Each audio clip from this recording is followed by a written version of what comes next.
حتى نطلع على خفيات هذه المسائل واحفظنا من الخطأ والضلال فأنت موفق كل أمر وأنت علام الغيوب برحمتك يا أرحم الراحمين. وهب لنا يا وهاب علم وحكمة ولرزق يا رزاق كلنا مسهلا وبالخير يا فتاح فافتح لنا يا الله بالهدى وبالعلم كلنا يا عليم مفضل. اللهم علمنا ما جهلنا وذكرنا ما نسينا. اللهم اجعل أعمالنا خالصة لوجهك الكريم. وصلى الله على سيدنا محمد وعلى آله وصحبه وبارك وسلم. الحمد لله رب العالمين. آمين يا رب العالمين. الحمد لله. Amma ba'du. Assalamualaikum warahmatullahi wabarakatuh. Sidang hadirin hadirat rahimakumullah, para muhibbin yang dikasihi Allah. Segala puji bagi Allah, Zat yang maha suci dari sebarang kekurangan, yang bersifat dengan segala sifat kesempurnaan yang maha tinggi, yang mengkehendaki menentukan kita bertemu lagi pada pagi ini. Diharapkan di dalam majlis ilmu, diharapkan para hadirin hadirat sekalian yang sedang mengikuti senantiasa di dalam rahmat dan redha Allah Subhanahu wa taala, diberi kesihatan, keafiatan yang berkah oleh Allah. Jadi sama-sama kita memperbetulkan qasad dan niat kita di dalam majlis ilmu ini. Mudah-mudahan Allah membukakan pintu-pintu ilmu, pintu-pintu kefahaman yang sempurna, serta diberi taufik oleh Allah kepada kita untuk mengamalkan segala ilmu yang telah diberi faham oleh Allah Subhanahu wa taala, dan mudah-mudahan kita diberi bimbingan oleh Allah ke jalan yang lurus zahir dan batin. Amin ya rabbal alamin. Allahumma salli ala sayyidina Muhammad. Sebelum tu saya nak tanya dulu kitab saya muka surat berapa? Kitab saya muka surat berapa? Itu ada saya bagi tahu.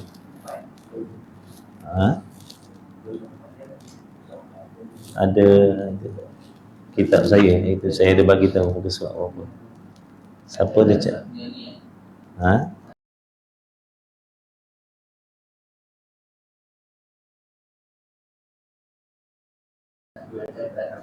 Tak catat lah.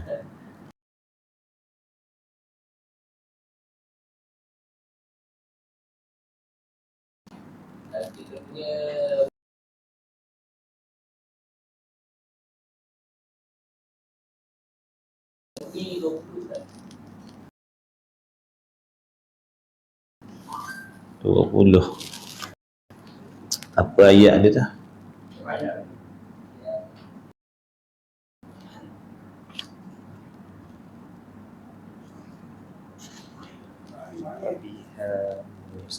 Mana? Berhenti kat mana? Fiha. Ni dia baca. Oh, ni belum baca lagi. Baik. Kelebihan solat. Saya tengok kitab ni. Sama tak muka surat? 20. Sama. Baik. Ustaz Abi Ustaz bagi tahu muka surat Ustaz. Nanti insya-Allah. Kadang Ustaz lupa bagi tahu itu yang. Baik. Insya-Allah. Bismillahirrahmanirrahim. Kitab Muniyatul Musalli, muka surat 20.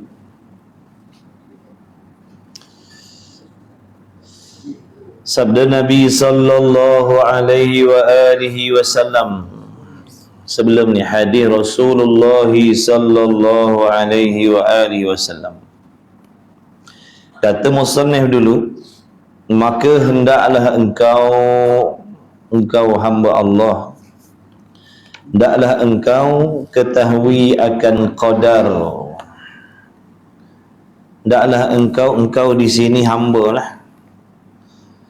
Hendaklah engkau hamba Allah sekalian ketahui akan qadar, yakni nilai ataupun pangkat sebesar-besar nikmat Allah Ta'ala menghadiahkan dan menganugerahkan Tuhanmu akan segala hamba Allah sembahyang 5 waktu ini. Sebenarnya apa yang kita nikmati pagi ni, contohnya diberi taufik oleh Allah, pertolongan untuk mendirikan solat fardu subuh 2 rakaat. Sebenarnya apa yang Allah bagi pada kita sebentar tadi tu, qadarnya, nilainya lebih besar daripada dunia dan isi kandungnya. Seandainya dunia ni milik kita, segala harta, kekayaan, kemewahan ni milik kita, seandainya dunia ni milik kita dan segala harta kekayaannya milik kita, tidak dapat nak dibandingkan dengan nikmat Allah Ta'ala mengizinkan kita mendirikan sembahyang. Besarnya sembahyang, besarnya nikmat taufik untuk melakukan ibadah. Boleh bang nak letak atas ni pun boleh. Nak letak atas ni pun boleh, tak ada masalah. Ada mic. InsyaAllah. Cocok ni pula. Jadi hendaklah kita tahu, bahkan yakin sungguh-sungguh dalam hati kita, apabila seseorang hamba itu diberi nikmat taufik oleh Allah. Apa taufik? Taufik ini bantuan, taufik ini pertolongan Allah, untuk pertolongan Allah kepada hamba-hamba yang Allah kehendak untuk melakukan ibadat ataupun meninggalkan maksiat, zahir maupun batin. Itu nikmat taufik. Contohnya macam pagi tadi, sebentar tadi, kita telah diberi taufik oleh Allah untuk melaksanakan solat subuh. Ketahuilah nilai lebih lagi besar, lebih lagi mahal, lebih lagi mulia daripada dunia dan isi kandung. Berapa banyak orang yang dalam tangannya ada duit juta ringgit, tapi mereka tidak mendapat taufik mendirikan solat fardu subuh. Berapa ramai orang yang ada harta, kekayaan, tapi tidak diberi taufik oleh Allah untuk menunaikan solat 5 waktu. Nak menunjukkan apa tu? Ibadat ni lagi mahal daripada dunia. Jadi tak perlu kita nak sedih, tak perlu kita nak risau, tak perlu kita nak berasa diri kita ni malang kalau tidak memiliki harta kekayaan, pangkat jawatan macam orang lain. Bahkan bersyukurlah apabila kita diberi taufik oleh Allah untuk melakukan ibadah sembahyang contoh. Itu lagi besar nilai. Kena yakin sungguh-sungguh benda ni. Kena yakin sungguh-sungguh perkara ni. Barulah kita tidak merasa malang hidup atas dunia apabila tidak diberi kekayaan oleh Allah. Tapi apabila kita memandang dunia itu lebih bernilai daripada ibadat, di sinilah tempatnya kita merasa malang hidup atas dunia kalau tidak diberi harta kekayaan oleh Allah, kerana kita memandang harta kekayaan itu lebih bernilai daripada ibadat. Na'udzubillah min zalik. Disyukur alhamdulillah, Allah Ta'ala bagi taufik kita boleh duduk dalam majlis ilmu. Allah kayakan kita dengan taufik. Itu lebih penting, lebih utama daripada Allah memberi kekayaan harta. Si A diberi kekayaan harta, pangkat jawatan. Si B diberi kekayaan taufik oleh Allah. Mana yang selamat? Mana yang bahagia? Si B tadi. Jadi kita kena tahu nikmat tu qadar ni. Jangan pandang sembahyang ni lekeh, jangan pandang menuntut ilmu ni benda lekeh. Jangan pandang alah sembahyang aja. Alah majlis ilmu je pun, tak ada apa. Nauzubillah. Di antara sebab Allah Subhanahu wa taala tidak memberi kepada kita taufik ataupun tidak memberi keberkatan kepada kita terhadap sesuatu amal, di antara sebabnya dalam hati kita tidak merasakan bertuah apabila diberi taufik oleh Allah. Kita merasakan kita duduk pagi ni dalam surau ni, kita rasa benda tak ada apa pun. Tak sama macam kita dapat duit. Macam mana perasaan kita bila dapat duit banyak?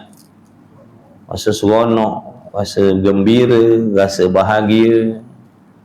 Tapi kita tak berasa seronok apabila Allah beri taufik untuk kita ibadat. Ini sebenarnya ada masalah pada hati kita.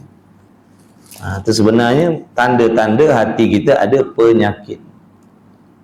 Penyakit apa? Cintakan dunia. Penyakit cintakan dunia. Bila dapat sesuatu yang bernilai di sisi dunia, kita seronok. Tapi bila mendapat sesuatu yang bernilai di sisi Allah, kita tak ada rasa seronok. Itu masalah pada hati kita. Mudah-mudahan Allah baiki hati kita. Amin ya rabbal alamin. Jadi maka hendaklah engkau ketahui akan qadar sebesar-besar nikmat. Nikmat Allah Ta'ala atas kita ni, Masya Allah, besar nikmat. Kata ulama, kenapa kita tak ada rasa kasih pada Allah? Sebab kita tidak merasakan nikmat yang ada pada diri kita ni daripada Allah. Sebab tu kita tak ada rasa kasih sayang pada Allah, cinta pada Allah. Sebab kita tidak merasakan nikmat yang ada pada diri kita ni daripada Allah. Malah kita merasakan nikmat ini tidak ada kena-mengena dengan Allah. Kita merasakan nikmat ni, kalau pangkat, jawatan, harta, kekayaan, kita merasakan benda ni daripada usaha kita sendiri. Sebab tu kita tak rasa sayang dengan Allah. Sebab kita tak rasa ini anugerah Allah, ini pemberian Allah, ini pemberian Allah, ini Allah bagi, ini Allah bagi, ini Allah bagi, ini Allah bagi, ini Allah bagi. Kita memandang Allah bagi, kita melihat Allah bagi, kita mendengar Allah bagi, kita berfikir Allah bagi, kita gerak diam Allah bagi, duduk bangun berdiri kita Allah yang bagi. Betul tidak? Maka kata ulama, kalau di antara cara bagaimana untuk melahirkan rasa cinta kepada Allah, hendaklah kita sentiasa sedar dan ingat segala yang ada pada tubuh badan kita ni, zahir dan batin, ini semuanya hadiah pemberian daripada Allah. Macam mana kalau ada orang, contoh kat tempat kita ni, dalam taman kita ni, dia banyak bagi kita harta, selalu bagi kita duit, kita tak nak pun dia bagi, banyak dia tolong. Macam mana perasaan kita pada dia tu? Sayang tak dia? Seronok tak dengan dia? Mesti kita seronok lah. Sebab apa? Sebab kita tahu dia banyak tolong kita. Dia banyak tolong kita. Silap-silap daripada pagi sampai petang, kau mana-mana pun kita akan cerita tentang dia. Sebab terlalu gembiranya tadi. Betapa baiknya lah sahabat ni. Tolong aku pagi, petang, siang, malam. Bukan aku saja dia tolong. Anak aku, bini aku, mak bapak aku dia tolong. Jiran-jiran aku dia tolong. Punyalah baiknya.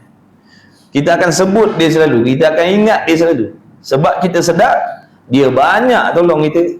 Malah bukan kita saja, anak bini kita pun dia tolong.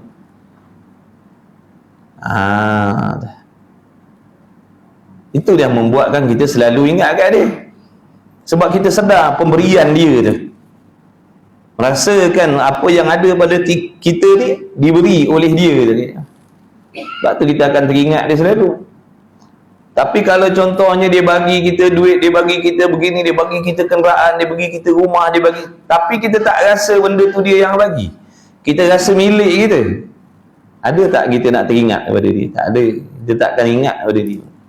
Kita takkan rasa sayang pun pada dia, sebab walaupun zahirnya tadi memang hakikatnya dia yang bagi kita rumah, bagi kita duit, bagi kita kenderaan, bagi kita macam-macam, tapi apabila hati kita tak merasakan benda tu daripada dia, kita takkan rasa sayang kepada dia, sebab kita rasa ini semua aku ni.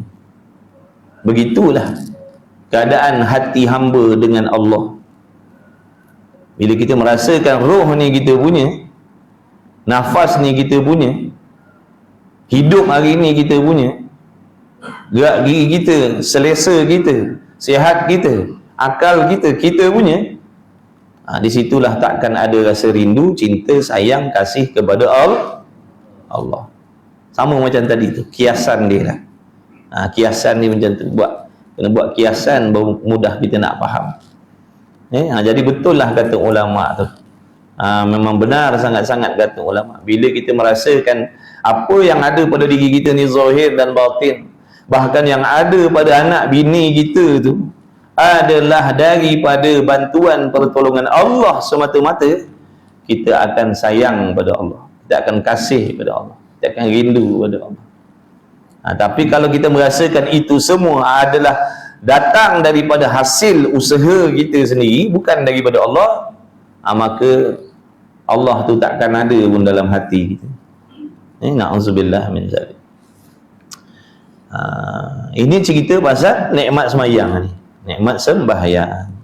Jadi hendaklah kamu tahu, maknanya yakin sungguh-sungguh betapa besarnya nikmat Allah Ta'ala menghadiahkan dan menganugerahkan Tuhanmu akan segala hambanya. Sembahyang 5 waktu ini seperti barang yang disebut pada hadis Rasulullah sallallahu alaihi wasallam, bahwasanya bersabda ya Nabi sallallahu alaihi wasallam, ma utiya 'abdun fid dunya khaira min ayyu'dhana lahu fi rak'ataini yusallihima.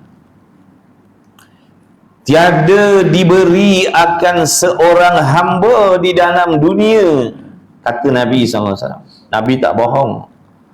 Apa yang Nabi nak khabarkan, itulah hakikatnya apa yang Allah nak khabarkan pada kita. Cuma melalui Nabi sallallahu alaihi wasallam. Sebab mustahil untuk kita hamba biasa ni nak berhubung dengan Allah. Itulah hikmahnya Allah Ta'ala membangkitkan para Rasul tadi, supaya kita hamba ni boleh mengetahui apa yang nak disampaikan oleh pencipta kita kepada kita. Apa yang nak disampaikan oleh pencipta kita kepada kita, kita baru boleh tahu melalui utusan dia, iaitu para Rasul alaihi wassalatu wassalam. Apa yang kita mesti buat, apa yang kita mesti kena tinggalkan, apa yang kita digalakkan buat, apa yang kita digalakkan tinggal, apa yang Allah suruh atas kita, apa yang Allah larang atas kita, atas anak bini kita, kita boleh tahu dengan asbab Rasulullah sallallahu alaihi wasallam. Samalah hari ni. Ini hakikatnya Allah lah yang nak bagi tahu kita, cuma melalui Rasul sallallahu alaihi wasallam. Sebab tu orang yang meragui khabar Rasul, hadis Rasul, sesungguhnya dia adalah orang yang sangsi yang meragui Tuhan dia, na'udzubillah. Sebab tu siapa yang meragui hadis Nabi SAW menunjukkan dia adalah orang yang meragui Allah, kerana Nabi SAW tidak akan berkata-kata melainkan wahyu. Kalau tak ada wahyu, baginda diam. Bila datang wahyu, Nabi akan bercakap. Ini di antaranya. Nabi kata apa? Tiada diberi akan seorang hamba di dalam dunia yang terlebih kebajikan. Terlebih kebajikan. Besarnya lah kebaikan-kebajikan ni. Yang ni yang terlebih kebajikan. Banyak kebajikan, tapi ni yang terlebih kebajikan. Kalau kita kata ada orang kaya, ramai orang kaya, tapi yang paling kaya sekali, tu kaya, yang terpaling kaya sekali, yang paling kaya sekali. Ni kemuliaan, kemuliaan, kemuliaan, kemuliaan, kemuliaan, kemuliaan, kemuliaan, kebajikan, kebajikan, kebajikan, kebajikan, kebajikan. Tapi yang terlebih, tu terlebih kebajikan daripada yang lain-lain tu, iaitu mana? Diizinkan baginya, yakni ditolong oleh Allah, diberi taufik oleh Allah baginya hamba pada mengerjakan 2 rakaat yang disembahyangkan. Akan keduanya 2 sembahyang. Jadi setiap kali kita solat, bila kita diizinkan oleh Allah mendirikan solat 2 rakaat, tak tahu nak digambarkan betapa banyaknya kebajikan. Oh, banyak. Tapi dia ni kebajikan bangsa akhirat ni, dia gaib. Dia tak nampak macam kita kata banyak duit tadi. Banyak duit tu boleh tengok, banyaknya duit tu banyak mana boleh tengok nombornya. Tapi yang kata banyak kebajikan ni tak nampak, sebab dia bangsa akhirat. Banyak pahala. Nampak tak pahala? Selama ni kita hidup berapa puluh tahun dah, pernah tak balik surau selisih dengan pahala? Yang kita datang penat-penat subuh-subuh, gelap-gelap pergi surau, pernah ke selisih dengan yang namanya pahala? Tak pernah. Tapi kenapa sanggup? Sebab mata hati ni memandang kepada akhirat. Itu pentingnya kebersihan hati tadi. Mata hati itu peranannya untuk memandang perkara-perkara yang dibangsakan kepada akhirat. Bila sebut pahala, seolah-olah macam nampak sungguh-sungguh yang nama pahala. Tapi mata kasar tak nampak pun, tapi seolah-olah nampak yang nama pahala, kebaikan, kebajikan, sehingga dia sanggup berkorban macam-macam sebab keimanan, pegangan kepercayaannya dengan yang namanya pahala kebajikan tadi. Padahal tak pernah tengok tu ni pada syuhada tu. Sanggup menggadaikan nyawa mereka, padahal apa yang dijanjikan oleh Allah tu tak nampak pun, dilihat dengan mata, betul? Lainlah kalau nampak Allah Ta'ala tunjukkan syurga, nampak tunjukkan bidadari tu, nampak dengan mata kepala ni, nampak macam ni, macam kita tengok ni. Lainlah. Ini tak nampak benda-benda tu, tapi oleh kerana tajamnya mata hati mereka itu memandang kepada akhirat, jadi setiap apa yang Allah janjikan pada mereka itu seolah-olah sama macam kita ni melihat benda yang nyata dengan mata kepala kita. Lepas tu mereka sanggup sampai macam tu, menggadaikan nyawa mereka sebab iman dia tu. Apa maksud iman? Pegangan, kepercayaan kepada perkara yang gaib, yang tak dapat dilihat dengan mata kasar, tetapi dilihat dengan mata hati. Jadi kalau mata hati kita kotor, mata hati kita rabun, mata hati kita buta, ceritalah tentang pahala, kebajikan akhirat, pangkat darjat di sisi Allah, tak ada apa. Ceritalah. Bila orang ni dapat diizinkan oleh Allah solat 2 rakaat, dia mendapat terlebih banyak kebajikan. Tak ada apa. Tak ada apa. Tapi kalau kita kata, saudara kita tu baru ni, dia baru menang cabutan bertuah, banyak duit dia dapat, hush, dia lain. Dia punya hush tu lain. Hush, banyak dia dapat, ada. Tapi kalau tadi banyak mendapat kebajikan di sisi Allah, tak ada apa, tak ada kagum pun, tak ada rasa kagum pun. Macam kita mendengar saudara kita dapat banyak duit, perasan tak? Perasan tak? Bila kita cerita kelebihan tentang dunia, dia punya kagum tu lain, dalam hati ni ada rasa lain. Hush, hush. Tu dahsyatlah tu kalau dah bunyi kalau gitu tu.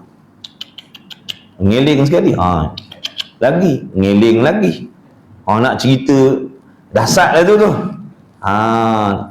Dia dapat rasakan, banyak orang buat. Tu. Tapi kalau cerita banyak kebajikan Allah bagi pada orang yang dapat, yang diizinkan oleh Allah mendirikan solat 2 rakaat, banyak kebajikan. Jarang gitu tu. Jarang. Kalau ada tu wali kot barangkali.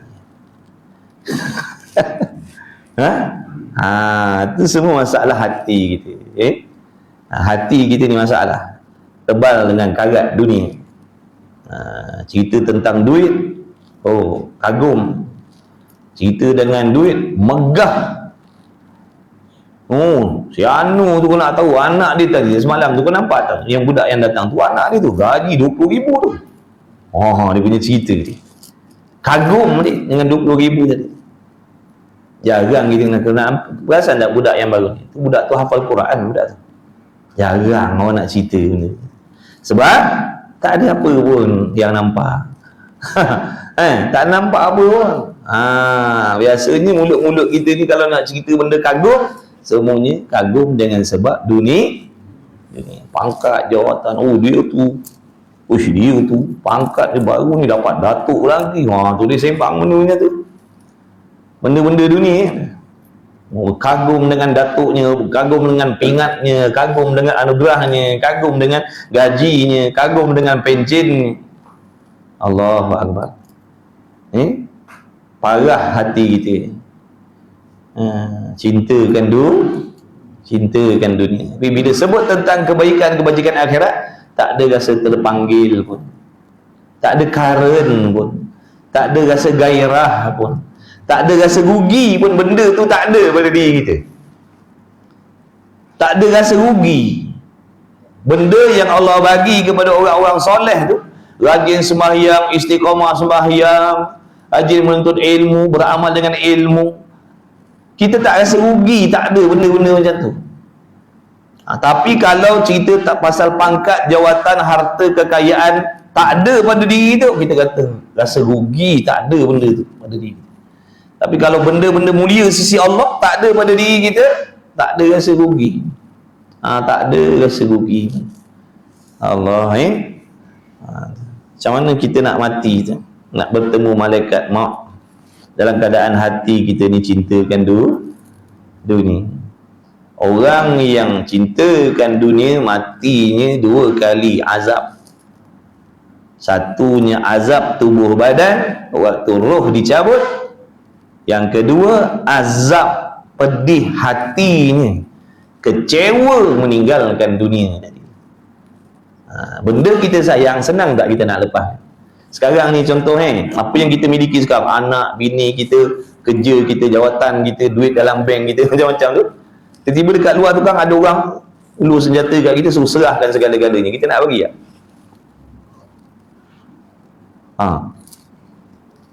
Nak bagi? Ada sukarela nak bagi? Oi, jangan, kita melawan kan. Ada? Biar kita mati tak apa. Sebab apa? Tak sanggup nak bagi benda-benda tu. Kita sayang. Betul tak? Pangkat kita, jawatan kita, duit dalam bank lagi, kita SP lagi, pension lagi yang akan datang. Umur kita 1000 tahun kan, 1000 tahun makan pension. Tiba-tiba nak serah orang, nak pindah milik. Biar betul. Oh tidak sesekali tidak. Tapi tu buat cerita. Tapi benda tu pasti akan berlaku. Satu hari kita akan jumpa suasana tu, situasi tu, bila datangnya malaikat maut pada diri kita. Kita kena serahkan, terpaksa serahkan. Macam mana hancurnya hati kita tadi.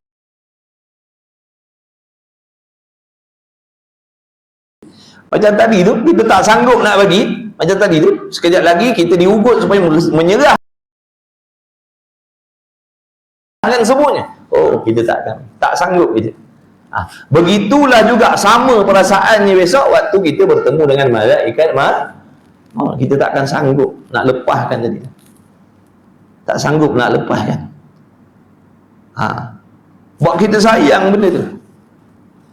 Jadi nak buat macam mana? Jangan letak benda-benda tu dalam hati. Biarlah sekadar di tangan sahaja. Jangan sampai masuk dalam hati. Sebab kalau dia dah sampai masuk dalam hati, itu tadi dia jadi cinta, kasihkan harta, kekayaan, tu nanti waktu nak lepaskan, azab. Kata ulama, dia buat perbandingan orang yang mati ni, ibaratnya dia ditangkap oleh seorang lanun, lalu dia dipukul, dia dizolimi, dia diazab daripada ujung rambut sampai ke ujung kaki dia dengan seberat-berat azab seksa. Dan segala harta benda kekayaannya dirampas oleh lanun tadi. Anak bininya cuma dikebas. Macam mana perasaan? Dah sakit menanggung, tubuh dia menanggung sakit dipukul tadi. Yang kedua, nak tanggung sakit hati, apa yang dia miliki itu dirampas oleh penyamun, oleh lanun tadi. Itu dua azab yang dia nak kena lalui kita ni besok.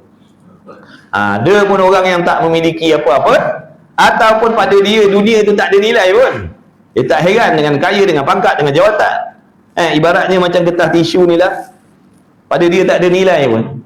Kalau hilang, kalau orang nak rampas kita, ngamuk tak? Kertas tisu kita ngamuk tak? Tak ngamuk, sebab pada kita tak ada ni. Ibaratnya gitu lah. Jangan memandang dunia itu ada kemuliaan. Jangan.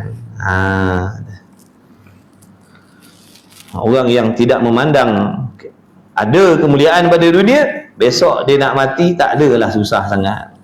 Sebab tak ada apa pun, dia tak heran. Tapi kalau macam kita ni sampai ke dalam lubuk hati kita, jangan buat pasal. Nak bawa keluar tu besok, punyalah kecewanya. Tahulah. Kita akan mati, tahu dah, yakin dah kita akan tinggalkan semua. Baik, kemudian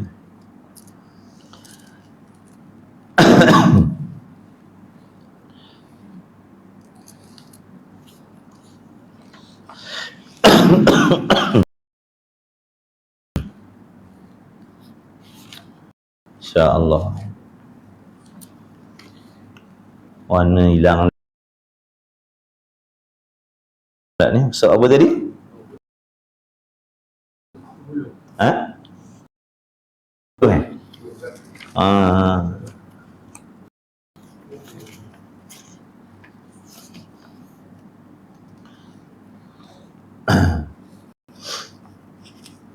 Maka bersyukurlah kita bila diberi taufik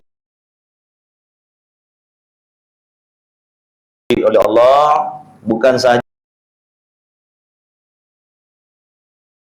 kita ni ditolong oleh Allah solat dua rakaat, bahkan Allah bagi kita taufik boleh solat 5 waktu. Alhamdulillah. Kalau dah 2 rakaat pun tu dah terlebih mulia. Kalau dia diizinkan oleh Allah solat 5 waktu, kalau dia diizinkan oleh Allah solat tiap hari, macam mana tu? Lagilah besar kemuliaan yang Allah bagi kepada diri. Alhamdulillah, walaupun kita tak banyak harta kekayaan, tapi Allah bagi kita taufik boleh solat. Masya Allah, tabarakallah, alhamdulillah. Tiada diberi habis. Kemudian fafiha yahsulu lahul khalwatu ma'ahu wa infiradu bihi wal mujalasatu lahu wal inqita'u ilaihi wa fiha turfa'u an qulubihimul hujubu wal astaru wa tujla fiha haqa'iqul asrari wa tashruqu fiha anwaru wa fiha takunul munajatu wal musafatu wa hiya silatun bainal abdi wa baina rabbih azza wa jalla. Maka padanya solat itu hasillah baginya hamba tadi dengan solat yang didirikan tadi, sama ada solat fardu ataupun solat sunat, hasillah baginya, dapatlah baginya hamba tadi berkhalwat ia, berkhalwat ia, berdua-duaan dia sertanya Allah.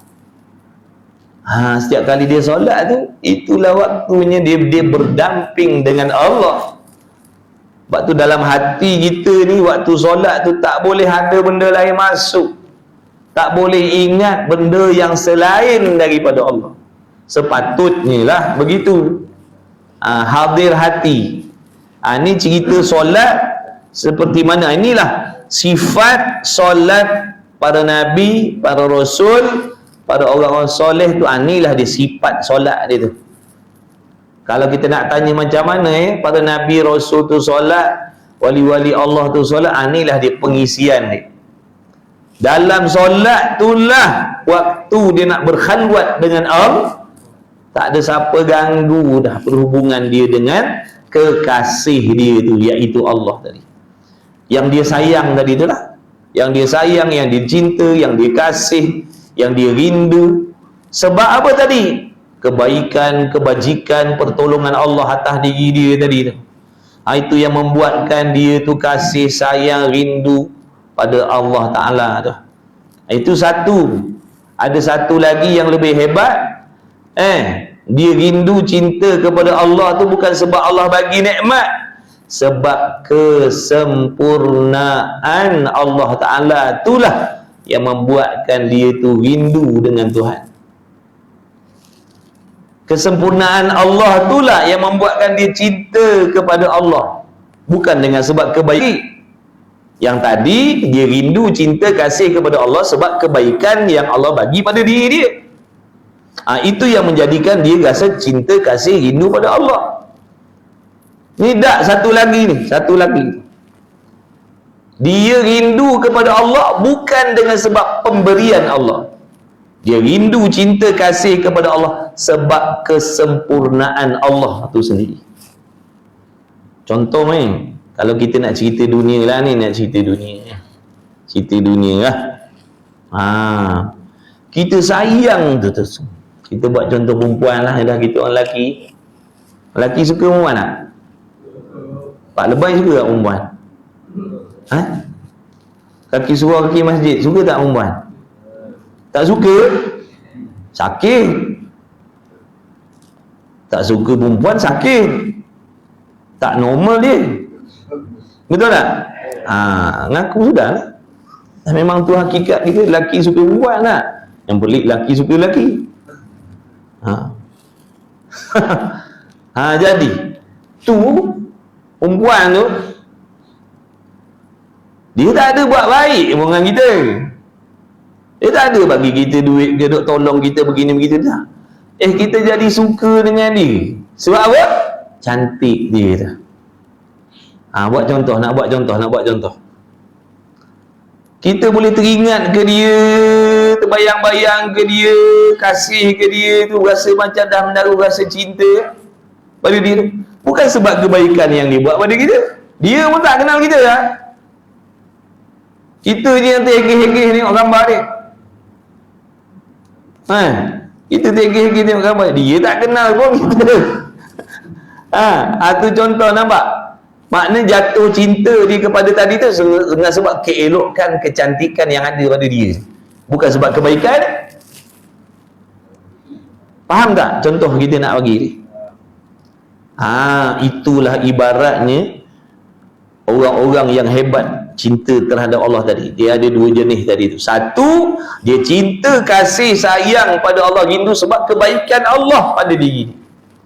Dia memandang, dia sedar, dia ingat zahir batin yang dia miliki ini, bahkan zahir batin nikmat yang dimiliki dalam diri dia ataupun anak bini dia, ahli keluarga dia, semuanya itu anugerah, bantuan, pertolongan Allah. Itu yang membuatkan dia sayang dengan Tuhan, dia kasih dengan Allah, dia selalu teringat kepada Allah, kerana Allah ni sentiasa tak pernah tak tolong, sentiasa ditolong. Itu yang membuatkan dia tu sayang dengan Allah. Itu satu. Yang satu lagi jenis hamba tadi, bukan tilik situ yang dia sayang tu, dia tilik apa? Keindahan, kesempurnaan zat Allah Ta'ala itu yang memiliki segala sifat-sifat kemuliaan, kesempurnaan yang maha tinggi. Sebab tu yang menjadikan dia cinta, rindu kepada Allah, bukan sebab pemberian tadi. Nampak tak? Kita dua-dua pun tak ada itu. Itu dua-dua pun tak ada. Tak ada. Nak kata rindu, sayang dengan Allah sebab kebaikan yang Allah buat pada diri kita pun tak ada. Rindu, kasih, sayang pada Allah sebab keindahan, kesempurnaan zat Allah Ta'ala tu pun tu lagi dah tak ada. Allah jauh kita. Jauh kita dengan orang hebat-hebat lah. Jauh. Dah mana yang kita dakwa kita ni hebat, soleh, solehah lah, gini gitu. Padahal tak ada pun perasaan macam tu dalam hati kita terhadap Allah. Macam mana tu? Itulah kita ni suka dakwa-dakwa diri kita ni, cintakan Allah, sayangkan Allah. Padahal sifat-sifat orang yang cinta pada Allah tak ada pun pada diri kita. Kita ni banyak bohong. Kita ni banyak bohong, banyak perasan gitu. Saya lah tuan-tuan, saya tak tahu. Dakwa cintakan Allah, kasihkan Allah, tapi akhlak orang cintakan Allah tak ada pun. Tapi dakwa cintakan Allah, tapi sifat orang yang cintakan Allah tak ada. Itu banyak bohong. Maka padanya itu hasillah baginya berkhalwat ia hamba yang semayang tadi sertanya Allah. Maknanya dalam hatinya tak ada ingat lain dah. Dalam solat dia tadi semata-mata hatinya mengingati Allah, dan dapat asing ia dengan dia. Dapat dia mengasingkan dirinya dengan Allah. Lagi dia daripada kesibukan urusan dunia, urusan sesama makhluk. Dia dapat larikan dirinya daripada urusan sesama makhluk, urusan dunia dalam solat dia. Dalam solat dia dapat melarikan dirinya daripada kesibukan dengan makhluk dan kesibukan dengan dunia. Dalam solatnya semata-mata dia dengan Allah. Walaupun dia solat berjamaah, hati dia tu. Walaupun tubuhnya itu duduk dalam kalangan orang ramai-ramai, tapi hati dia tu dengan Allah aja. Makhluk tak ada dalam hati. Sepenuh-penuh hatinya memandang kepada Allah yang memberi pertolongan, yang memberi nikmat kepada dia, yang bersifat dengan sempurna, yang tak berkehendak, tak berhajat, sedangkan dia hamba yang berkehendak, berhajat, bergantung kepada Allah.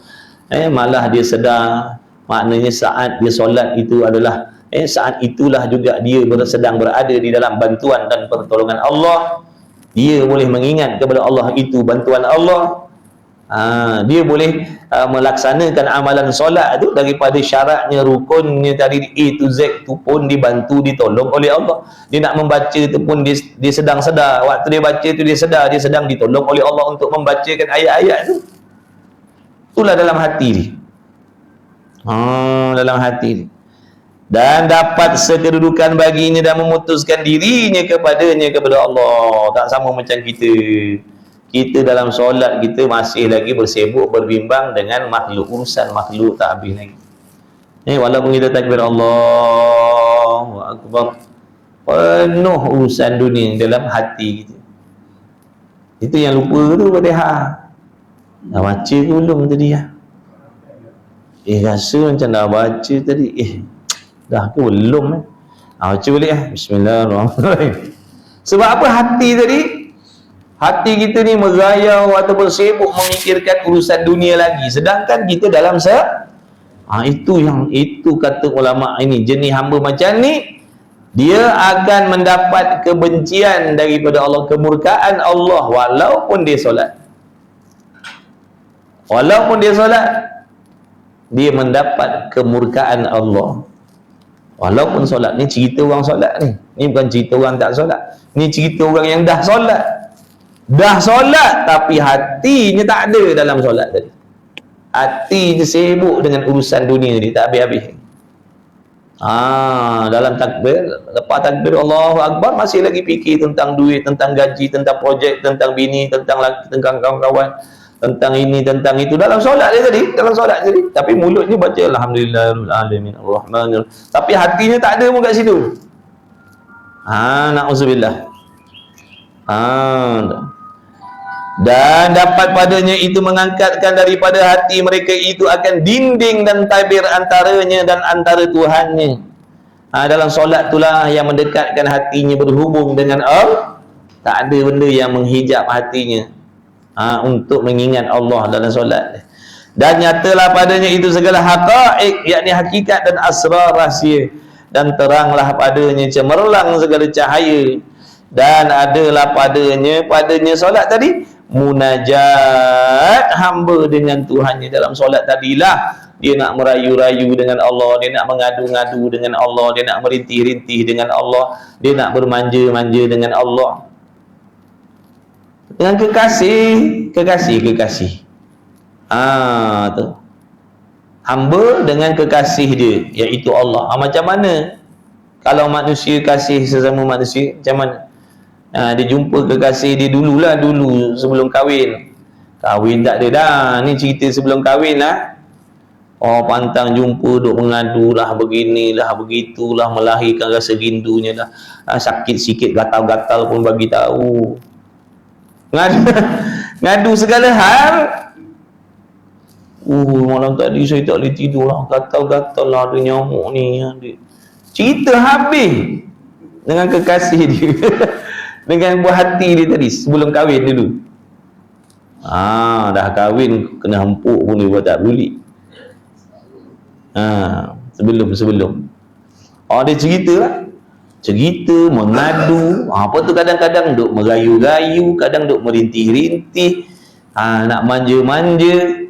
Situ itulah ibaratnya orang-orang yang kasih kepada Allah tu dalam solat tu, begitulah dengan Allah tadi. Hatinya merayu pada Allah, hatinya mengadu kepada Allah. Tak ada teringat makhluk dah. Dalam solat dia tadi, dalam solat merayu, dia munajat. Itulah waktu dia nak berhubung dengan kekasih dia, iaitu Allah. Dia cerita habis.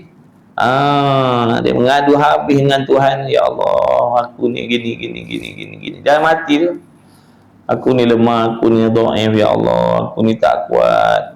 Sesungguhnya Kau Maha Kuasa, ya Allah, bantulah, tolonglah.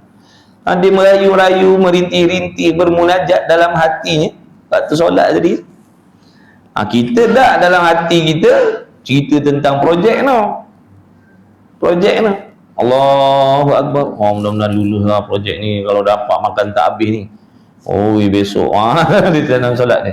Dalam solat. Dalam solat. Mikirkan hobi-hobi kita dalam solat tu, ini korang apa ni, main bola ni, semayang ni. Ini kan kalau main bola ni kan, aku nak gelecik, yang petang ni aku nak skor banyak sikit lah. Yang badminton pula, ni korang aku nak semeh dia orang ni, aku siap kau. Dalam solat ni. Dengan masing-masing lah. Yang perempuan dengan perempuan lah, dia punya hobi lah. Orang perempuan mana kita tahu. Dalam solat dia tadi, dalam solat dia tu. Apa tak Allah benci kita? Zahir je nampak menghadap Tuhan, tapi hatinya tak ada dengan Allah. Allah tahu tak hati kita ke lain waktu tu? Tahu. Allah tahu hati kita tak ada dengan Allah. Itu yang mengundang kemurkaan Allah tu. Jangan kita berasa kita ni dah semayang ni, berasa puas hati dah dengan semayang kita. Kena tak puas hati lagi dengan semayang kita ni, sebab cuma zahirnya sahaja, hatinya tak ada pun hadir dalam semayang. Jangan puas hati dengan semayang kita. Semayang kita tak baik lagi, tak sempurna lagi. Semayang kita ke laut lagi. Dan jernih hatinya. Jernih hati, bersih hati dia. Dalam solat tadi hatinya bersih. Ini kita kotor. Dalam solat kotor hati kita, bawa dengki dengan sianu, dendam dengan sianu, sangka jahat dengan sianu, sangka buruk dengan sianu. Dalam solat tadi tu bawa penyakit-penyakit tu. Lepas solat, Rabbana Allahumma ighfir lana dzunubana wa liwalidina warhamhum kama rabbawna shighar wa li jami'il muslimina wal muslimat. Ya Allah, ampunkanlah dosa aku, kedua ibu bapa aku, dan sekalian orang Islam, kecuali ya Allah ni kecuali, yang ni kecuali. Ada kecuali. La ilaha illallah. Punya dendamnya kita tu baru lepas ngadap Tuhan tadi tu. Ya Allah, ampunkanlah sekalian muslimin, tapi dia ingat tu, kecuali dalam kurungan Polanah binti Polanah, Polan bin Polan. Ini jangan. Ini tak masuk dengan muslimin muslimat tadi. Ini tak ada, ini kecuali. Ini tak puas hati lagi ni. Apa jenis perangai kita? Nampak tak? Dia kena cerita sebiji-sebiji itu nak suruh perasan. Nak suruh perasan. Macam mana tu pandangan Allah pada kita tu? Nak minta ampunkan pun ada kecuali-kecuali. Tapi solat nak Allah redha, tapi hati kita buat perangai yang Allah tak redha dendam. Ada tak Nabi SAW bawa dendam dalam solat? Tak ada. Bukankah kita disuruh tiru akhlak Nabi solat? Sebab tu kita kena usaha bersihkan hati kita. Bersihkan hati kita. Jangan ada hasad, dengki, dendam, sangka jahat dengan siapa pun jangan. Khususnya di dalam sembahyang, khususnya dalam solat. Mudah-mudahan akhlak kita dalam solat tadi terbawa di luar solat ni nak didik kita jadi hamba yang bersih zahir batin.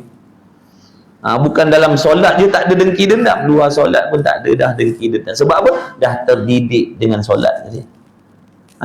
Itulah yang Allah Ta'ala kata inna salata tanha 'anil fahsya'i wal munkar.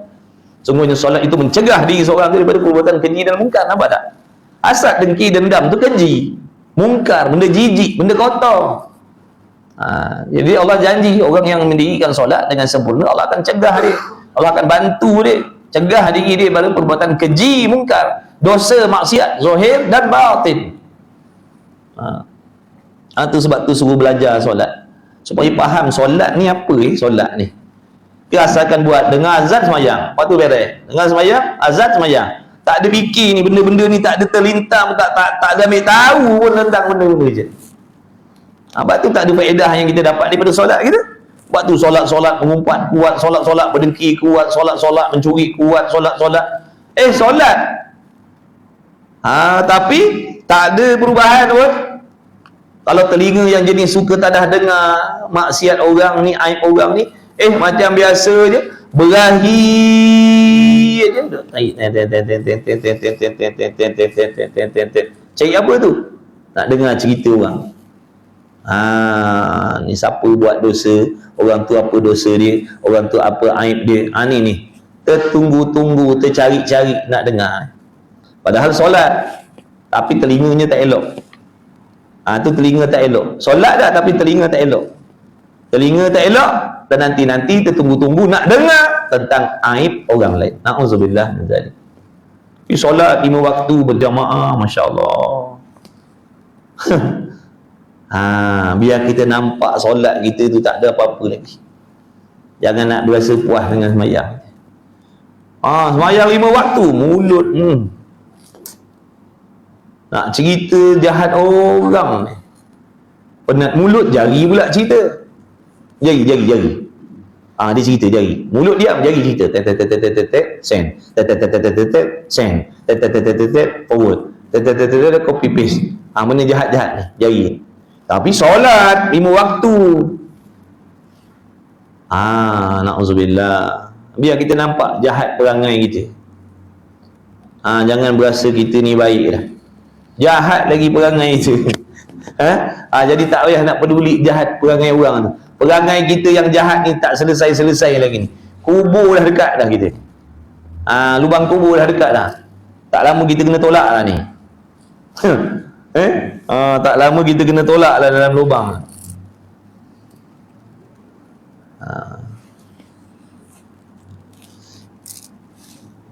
Dah memang macam tu nak kena cerita, barulah ada rasa. Kalau tak, kita rasa okey lah, aku dah semayang, beres dah. Ini kalau aku mati sehari dua ni, husnul khatimah ni.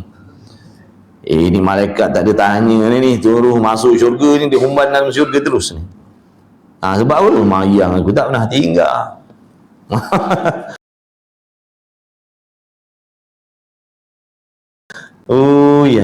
Perasan tak habis-habis kita. Perasan. Ngaji tasawuf banyak sikit. Tauhid pun kena ngaji ya. Tasawuf pun kena ngaji. Dan teranglah padanya cemerlang cahaya dan jernih hati. Hatinya jernih. Tenang. Bila dah jernih ni tenang tengok. Macam kita tengok air sungai, air tasik tu jernih, air laut jernih. Tenang je lah. Tengok tenang tak? Tapi kalau pergi tempat tu, tempat pembuangan sampah, tenang tak hati dia? Tempat pembuangan sampah kita tengok, tenang tak? Jom aku nak pergi healing. Mana tu tempat pembuangan sampah? Pelubung. Kejadahnya apa situ nak pergi ni. Itu tambah serabut lagi juga.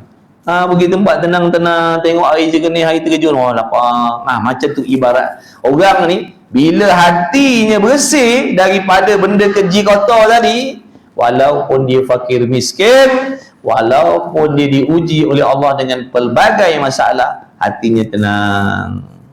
Sebab bersih hati dia. Hatinya bersih. Bila bersih, tenang, aman damai. Ni hati kita kucak kacir. Sebab banyak benda kotor, kucak kacir hati kita. Kacau bilau, serabut, tak tentu pasal. Orang tak ada masalah, tengok muka kita jadi masalah. Orang tengok muka kita jadi masalah. Sebab apa? Masalah dalam hati, penyakit tadi sampai terpancar kat muka kita. Orang tengok kita pun jadi masalah. Dan sirnya, rahsianya, dan ialah perhubungan solat tadi, perhubungan antara hambanya dengan Tuhannya Azza wa Jalla. Itulah perhubungan hamba dengan Tuhan, direct, tanpa perantaraan malaik. Semua layak berhubung dengan penciptanya sendiri, daripada raja sampai raya ke bawah. Semua rintihannya, rayuannya didengar, diterima oleh Allah. Allah tak pilih bulu. Orang pakai miskin, orang ahli maksiat doa, Tuhan tak pandang, Tuhan tak dengar. Dah, Allah dengar, Allah lihat semua doa-doa hamba dia. Allah tak pilih bulu. Dia sangat maha pengasih, maha penyayang. Dia sangat-sangat seronok dengan doa-doa kita tu. Allah Ta'ala sangat redha dengan hamba yang suka doa. Sebab apa? Orang yang suka berdoa ni, orang yang menzahirkan sifat dia, sifat kehambaannya dengan Allah, sifat berhajatnya dengan Allah, bergantungnya dengan Allah, memerlukan Allah, menghinakan dirinya. Sebab tu Allah redha dia. Sebab tu doa-doa tu adalah ibadat. Ibadat. Kata Muhammad ibnu Ali Tirmizi radhiyallahu ta'ala anhu, bermula sembahyang itu imaduddin, tiang agama.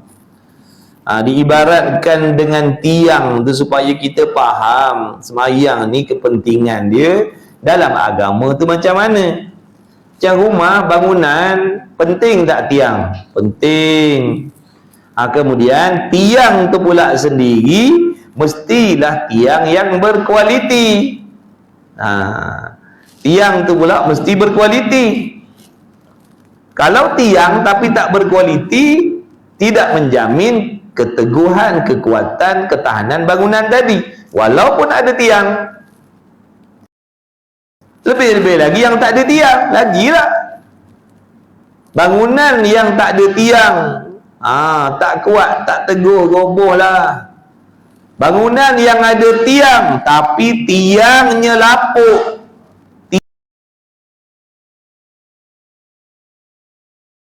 tiangnya buruk, tiangnya kosong, tak berkualiti, tidak akan menjamin keteguhan bangunan tadi.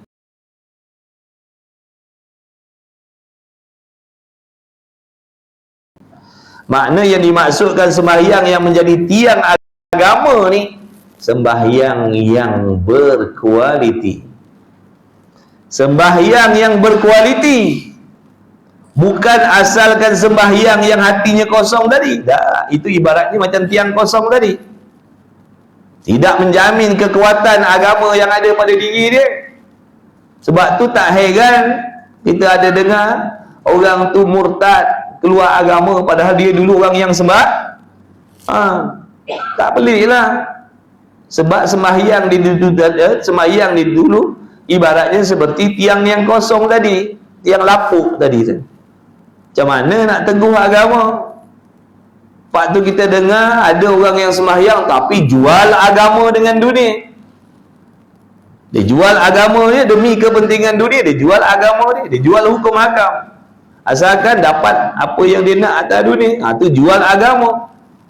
Sebab apa tu? Sebab tiang tu tadi tu boleh jadi tiang dia tak ada, ataupun tiang dia tadi tu tiang yang tidak berkualiti.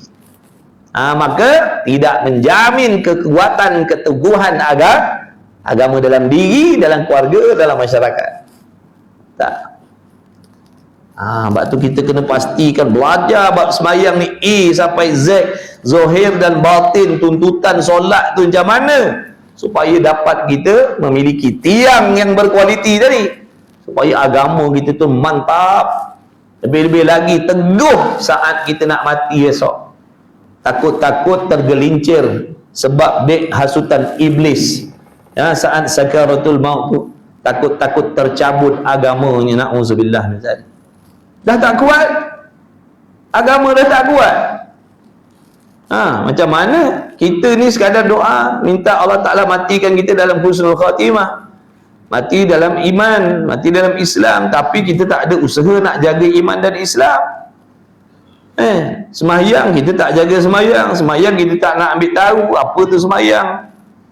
Jadi macam mana nanti ni, macam mana kita nak mengharapkan Allah kekalkan iman kita dan Islam saat kita mati tu? Janganlah saat nyawa kita tu dicabut, na'udzubillah min zalik, dalam keadaan Islamnya dah terlucut, na'udzubillah.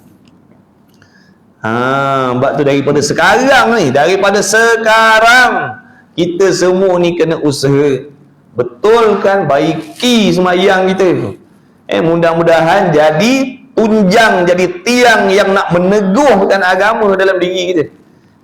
Biarlah apa pun datang, hasutan apa pun datang, agama kita tetap tak akan rosak, tak akan bergoyang, tak akan bergoncang, sebab dijaga oleh solat yang berkualiti tadi. Dijaga oleh solat yang berkualiti tadi.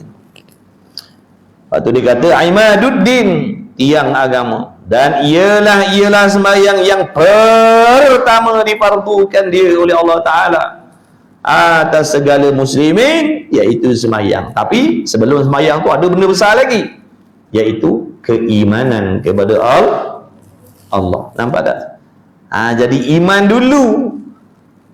Daripada iman, daripada pegangan, daripada kepercayaan, daripada keyakinan dia, bulat hatinya percayakan Allah Rasul, itulah yang menjadikan sahabat tadi tu mendirikan solat. Solat ni besar, tapi sebelum solat ni ada benda yang penting. Kalau tak ada benda tu, walaupun dia solat, takkan diterima solat dia. Iaitu mana? Iman tu tadi tu. Akidah maksudnya. Akidah tadi tu, pegangan dan kepercayaan yang betul, yang kuat, yang jazam dalam hati, itu yang menyebabkan solat. Sahabat-sahabat tadi mendirikan solat. Bila Nabi kata solat, dia solat, tak ada pertikai, tak ada apa dah. Sebab apa? Keimanan dia tadi, akidah dalam hati mereka. Nabi ajak pergi jihad, dia pergi. Sebab apa? Iman dia. Iman dia tu tadi, pegangan akidah. Sebab tu akidah ni penting. Jangan jaga solat je, akidah tak jaga. Belajar tauhid. Belajar tauhid, fahamkan bab akidah betul-betul. Kerana daripada akidah tu lah yang menjadikan hamba tu bangkit untuk solat, bangkit untuk jihad, bangkit untuk ini dan itu. Sebab keyakinan, akidah, pegangan dan kepercayaan dalam hati ini terhadap Allah, tauhid dia. Ngaji akidah. Surau ni ada baca kitab tauhid, akidah ada. Alhamdulillah, ngaji ya. Ngaji. Faham kamu betul-betul. Mudah-mudahan Allah bagi ilmu manfaat. Sarapan apa pagi ni? Tak ada. Tak ada, kita tak nak sudah baca. Ada dah. Ada. Paling tidak roti canai. Kena habis-habis perenggan ni. Jadi bila kita dah faham sembahyang tu ibaratnya macam tiang, maka jangan buat main-main.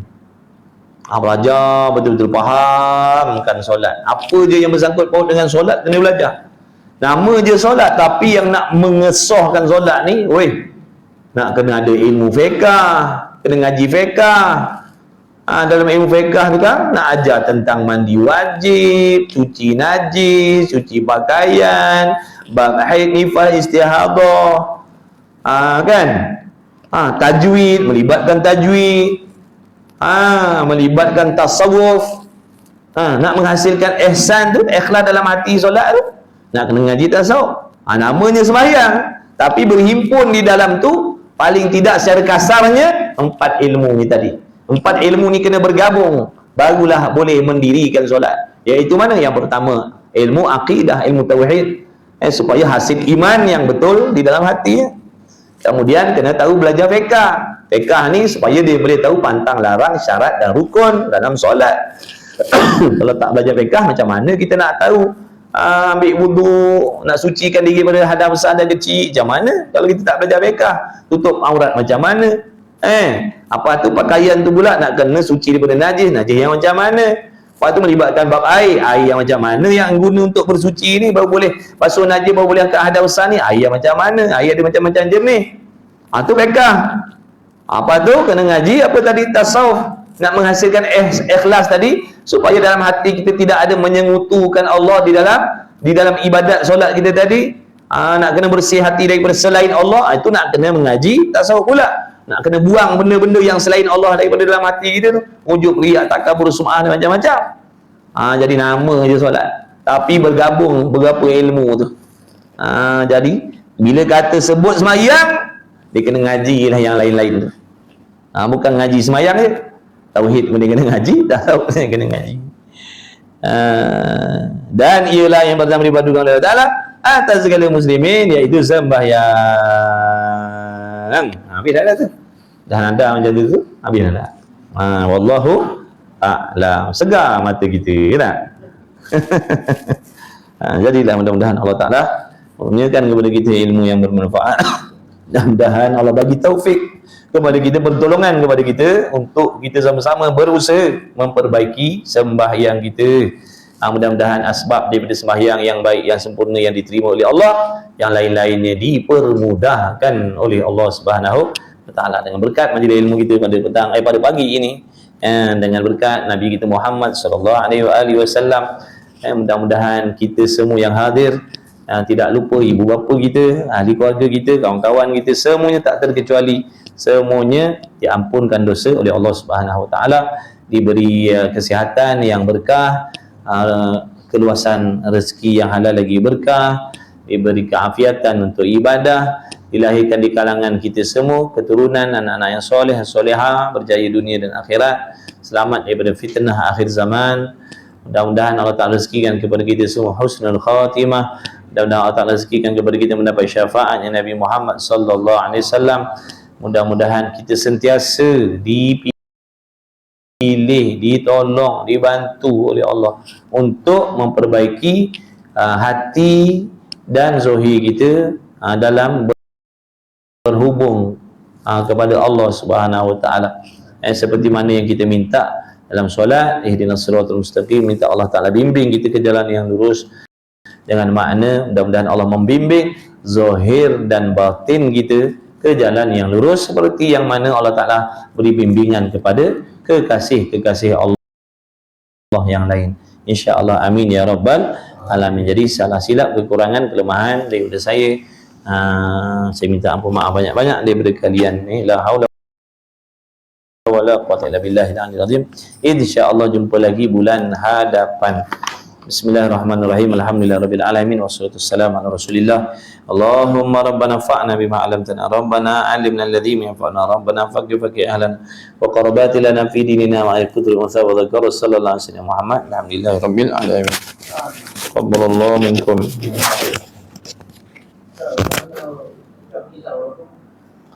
Tak buka tadi sebab saya cari tak jumpa tadi. Nanti saya cari balik.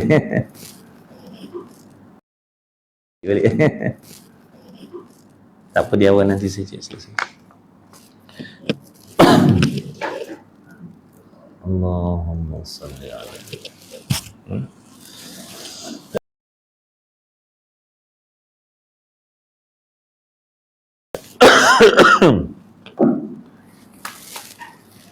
Kita ni tak buka tadi, saya pakai jawi.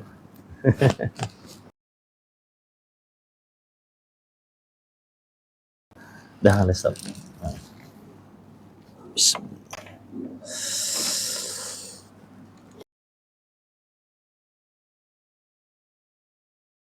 Alhamdulillah.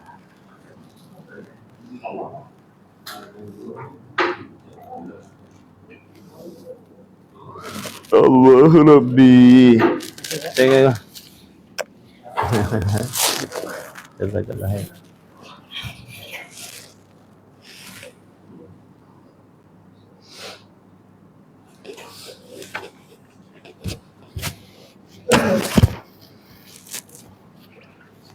Sama jumpa lagi insya-Allah. Bismillah.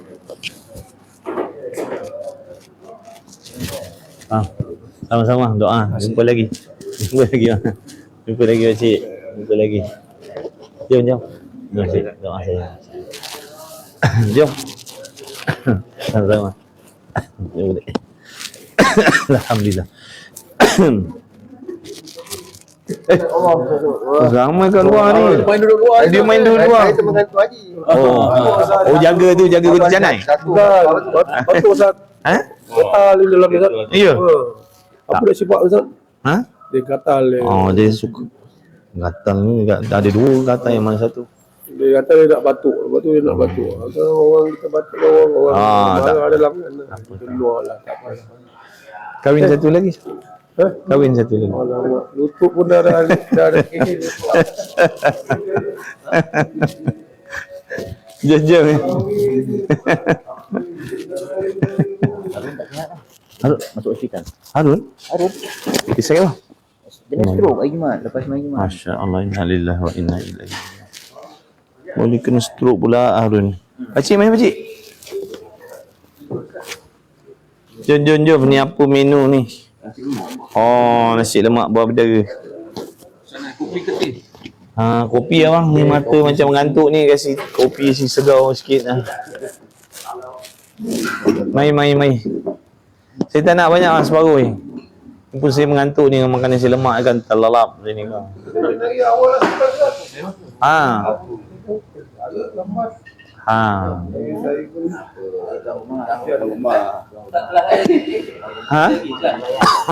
Ada sekarang 9.30 ada kelas Haji Putih. InsyaAllah. Kopi. Kopi susu. Bismillahirrahmanirrahim. Allahumma barik lana fi ma razaqtana. Bismillah wa ala barakatillah. Bismillah syifa bijahil Mustafa Muhammad sallallahu alaihi wasallam. Alhamdulillah rabbil alamin. Weh, pakcik duduk sini.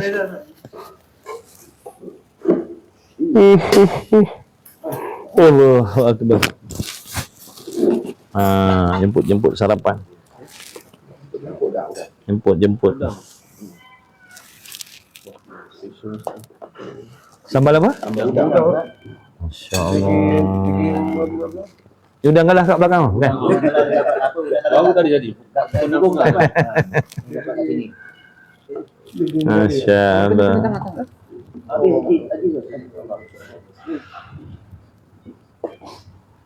Kau nak Haji. Haji.